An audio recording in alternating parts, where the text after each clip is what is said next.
আসসালামু আলাইকুম। নয়না মাসালা কিচেন, সবাই কেমন আছেন অবশ্যই যেন কমেন্ট বক্সে জানিয়েন। আর আমার শরীর খারাপের কারণে আমি অনেক দিনই ভিডিও দিতে পারিনি, তো কিছু তো করার নেই, ভিডিও দেওয়ার ইচ্ছা থাকলেও দিতে পারি না, কারণ শরীর অসুস্থ থাকলে তো আর ভিডিও দেওয়া যায় না, কারণ ভিডিও করলেই শুধু হয় না, তার মধ্যে এডিটিং আছে, ভয়েসের ব্যাপার আছে।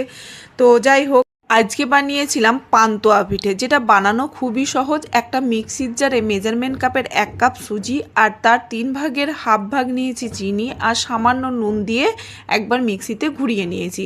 এরপর পরিমাণ মতো জল দিয়ে আরও একবার মিক্সিতে ঘুরিয়ে নিয়ে একটা ব্যাটার তৈরি করে নিয়েছি। ব্যাটারটাকে 2 ভাগে ভাগ করে নিয়েছি, একটা সাদাই রেখে দিলাম আর একটা সামান্য অরেঞ্জ ফুড কালার দিয়ে কালার করে নিলাম। এরপর একটা তাওয়াতে সামান্য তেল ব্রাশ করে প্রথমে সাদা ব্যাটারটা, তারপরে অরেঞ্জ ব্যাটারটাকে দিয়ে ক্ষীরের পুর ভরে দিলাম। পুর বানানোটা খুবই সহজ, এখানে আমি দেখাইনি, তবে বলে দিচ্ছি। 1 কাপ লিকুইড দুধ, সামান্য পরিমাণ চিনি আর কিছুটা গুঁড়ো দুধ দিয়ে আমি পুরটা বানিয়ে নিয়েছিলাম। এরপর পুরটাকে দুটোতে ভরে ঠিক যেভাবে ফোল্ড করা দেখালাম ঠিক এইভাবে ফোল্ড করে নামিয়ে ছুরি দিয়ে পিস পিস করে কেটে পরিবেশন করুন। দুর্দান্ত খেতে লাগবে, তবে আমার তো খেতে অসম্ভব সুন্দর লেগেছে। একবার আপনারাও বাড়িতে বানান আর আমাকে অবশ্যই কমেন্ট বক্সে জানাবেন আমার ভিডিওটা কেমন লাগলো। আর ভালো লেগে থাকলে লাইক, কমেন্ট, শেয়ার করে দিবেন।